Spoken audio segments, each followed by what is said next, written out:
અંકલેશ્વરના સારંગપુરના survey number 212માં આવેલ વિહારધામ સોસાયટીના પ્લોટ નંબર 19-20-21ની બાજુમાં આવેલ સોસાયટીના રસ્તાની જમીન તેમજ સોસાયટીના કોમન પ્લેટની જગ્યામાં ગેરકાયદેસર બાંધકામ પર અંતે બોડા બુલડોઝર ફેરવ્યું હતું.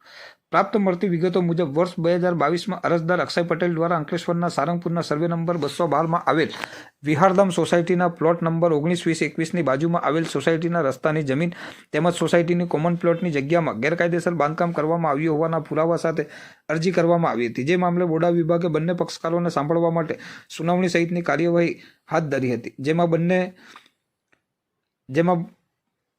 બંને પક્ષકારોને સાંભળવા માટે સુનાવણી સહિતની કાર્યવાહી હાથ ધરી હતી. જેમાં બોડા વિભાગની તપાસમાં આ બાંધકામ ગેરકાયદેસર હોવાનું જણાવતા અંતે આજે બુલડોઝર અને પોલીસ બંદોબસ્ત સાથે બોડા વિભાગની ટીમ ગેરકાયદેસર બાંધકામ દૂર કરવા માટે પહોંચી હતી. બોડા વિભાગે ગેરકાયદેસર બાંધકામ પર બુલડોઝર ફેરવ્યું હતું. બોડા વિભાગની ટીમ બાંધકામ દૂર કરવા માટે પહોંચતા સ્થાનિકોએ ડિમોલેશનની કામગીરી અટકાવવા માટે અધિકારીઓ સાથે રકઝક કરી હતી અને સામાન ખાલી કરવા માટે મુદ્દત માંગી હતી. પરંતુ ભૂતકાળમાં નોટિસ આપી હોવા છતાં દબાણનો દૂર કરવામાં આવ્યું હોવાથી હવે સમય ન આપી શકાય તેમ કહી બોડા વિભાગે ગેરકાયદેસર બાંધકામ હટાવ્યું હતું. અભયસિંહ પટેલ છે. હું ગામ સારંગપુરના રહેવાસી છું.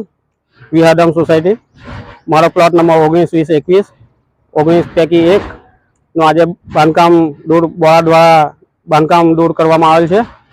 તો આવા બાંધકામ કલેક્ટરશ્રીને મારે નમ્ર વિનંતી છે કે આવા બાંધકામ સારંગપુર ગામની અંદર 7 થી 8 બીજા મકાનો બાંધકામ કરેલ છે તે બોડા દ્વારા દૂર કરશે કે કેમ એ કલેક્ટરશ્રીને મારે નમ્ર અપીલ છે.